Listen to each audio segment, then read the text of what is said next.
عزیز طلبہ، اب ہم سبق نمبر 2 کے اہم نکات پڑھتے ہیں۔ رسول اللہ صلی اللہ علیہ وآلہ وسلم جب بھی سفر فرماتے بادل آپ صلی اللہ علیہ وآلہ وسلم پر سایہ کیا کرتے تھے۔ اللہ تعالیٰ نے رسول اللہ صلی اللہ علیہ وآلہ وسلم کا ذکر ہر جگہ بلند کر دیا ہے۔ آپ صلی اللہ علیہ وآلہ وسلم سچے اور امانت دار بھی ہیں۔ عزیز طلبہ، دیے گئے نئے الفاظ کے معنی زبانی یاد کریں۔ لفظ ہے عظیم، اس کا معنی ہے سب سے بڑا، عظمت والا۔ صادق، اس کا معنی ہے سچا۔ امین، امانت دار۔ مولا، اس کا معنی ہے مددگار۔ عرش مولا، اللہ تعالیٰ کا عرش۔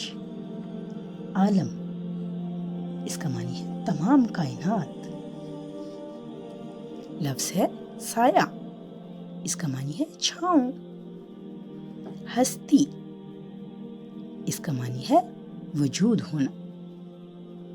طٰہٰ، اس کا معنی ہے رسول اللہ صلی اللہ علیہ وآلہ وسلم کے حقیقی نام۔ عزیز طلبہ، اب ہم سبق نمبر 2 کی مشق حل کرتے ہیں۔ مشق کا پہلا سوال ہے، درج ذیل سوالات کے جوابات لکھیں۔ نعت میں رسول اللہ صلی اللہ علیہ وآلہ وسلم کے کس معجزے کا ذکر ہے؟ آپ صلی اللہ علیہ وآلہ وسلم کو اللہ تعالیٰ نے اپنی ملاقات کے لیے عرش پر بلایا، جسے ہم واقعہ معراج کے نام سے جانتے ہیں۔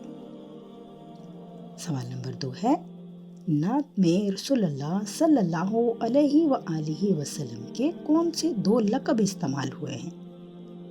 پیارے بچوں، حضرت محمد صلی اللہ علیہ وآلہ وسلم کے دشمن بھی آپ صلی اللہ علیہ وآلہ وسلم کے بارے میں گواہی دیتے تھے کہ آپ صلی اللہ علیہ وآلہ وسلم سچے اور امانت دار ہیں، اسی لیے صادق اور امین کے لقب سے مشہور تھے۔ نعت رسول صلی اللہ علیہ وآلہ وسلم میں حضرت محمد صلی اللہ علیہ وآلہ وسلم کے 2 لقب استعمال ہوئے ہیں، صادق اور امین۔ عزیز طلبہ، سوال نمبر 3 حل کرتے ہیں۔ وہ مہمان عرش مولا، اس مصرعے میں کس واقعے کی طرف اشارہ ہے؟ عزیز طلبہ، اس واقعے میں واقعہ معراج کے بارے میں اشارہ ہے۔ سوال نمبر 4 ہے، نعت کے شاعر کا نام بتائیں۔ عزیز طلبہ، یہ نعت انور مسعود نے لکھی ہے۔ شاعر کا نام ہے انور مسعود۔ مشق کا سوال نمبر 2 ہے، نعت پڑھ کر درست جواب کی نشاندہی پر ٹک سے کریں۔ جب وہ سفر، اس کا جواب ہے بے، پر جایا کرتے۔ نمبر 2 ہے، کتنا عظیم ہے یا کتنی عظیم ہے، اس کا جواب ہے جیم، ان کی ہستی۔ نمبر 3 ہے، طٰہٰ اور یاسین ہیں، اس کا جواب ہے جیم، رسول اللہ صلی اللہ علیہ وآلہ وسلم کے حقیقی نام۔ نمبر 4 ہے، وہ مہمان عرش مولا، اس مصرعے میں اس کی طرف اشارہ ہے۔ جواب ہے بے، واقعہ معراج۔ عزیز طلبہ، سبق نمبر 2 کے مشق کا اگلا حصہ حل کرتے ہیں، صفحہ نمبر 9 پر۔ پیارے بچوں، سیکھنے کی صلاحیتوں میں سب سے پہلی صلاحیت ہے سننا۔ اس کو بہتر بنانے کے لیے استاد صاحب طلبہ کو نعت درست تلفظ سے سنائیں اور طلبہ توجہ سے سنیں۔ دوسری مہارت ہے بولنا۔ طلبہ نعت میں بیان کی گئی سیرت النبی صلی اللہ علیہ وآلہ وسلم کے موضوع پر 1 منٹ کی تقریر جماعت کے کمرے میں کریں۔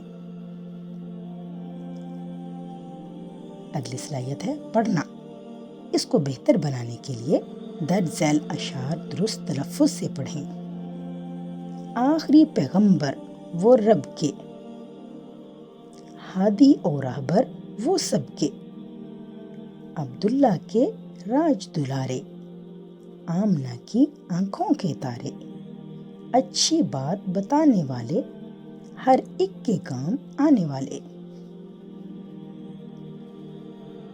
عزیز طلباء، اگلی صلاحیت ہے لکھنا. اس کو بہتر بنانے کے لیے درج ذیل الفاظ کو اپنے جملوں میں استعمال کریں. رحمت، عظیم، عرش مولا، ہستی، عالم.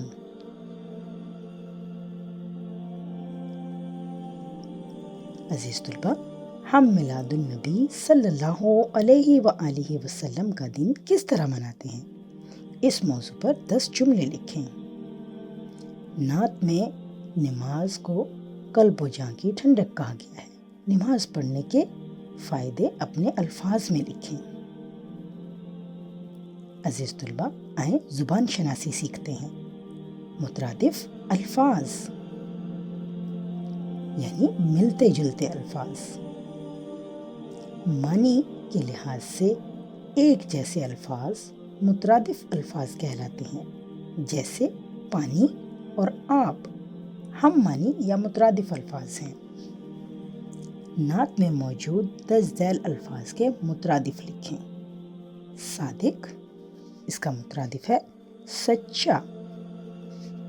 مولا، اس کا مترادف ہے آقا یعنی اللہ تعالی.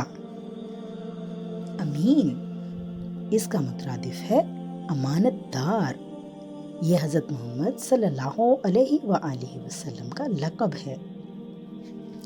عملی سرگرمیاں برائے طلباء 3 کی ٹولیوں میں بٹ جائیں اور رسول اللہ صلی اللہ علیہ وآلہ وسلم کی صفات حسنہ پر گفتگو کریں.